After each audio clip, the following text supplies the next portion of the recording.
విజయనగరం జిల్లాలో నాగావళి రేవు నుంచి భారీగా ఇసుక తరలించడం వివాదాస్పదంగా మారింది.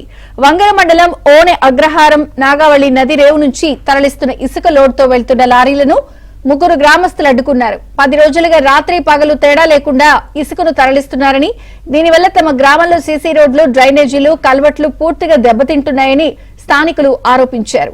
అధికారులు స్పందించి ఇసుక అక్రమ తరలింపును అడ్డుకోవాలంటూ నినాదాలు చేశారు. విషయం తెలుసుకున్న పోలీసులు గ్రామానికి చేరుకుని స్థానికులకు సర్ది చెప్పారు.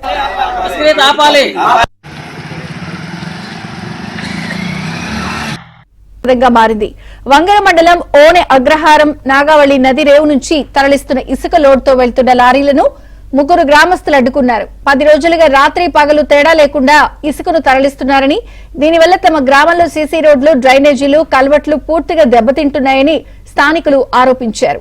అధికారులు స్పందించి ఇసుక అక్రమ తరలింపును అడ్డుకోవాలంటూ నినాదాలు చేశారు. విషయం తెలుసుకున్న పోలీసులు గ్రామానికి చేరుకుని స్థానికులకు సర్ది చెప్పారు.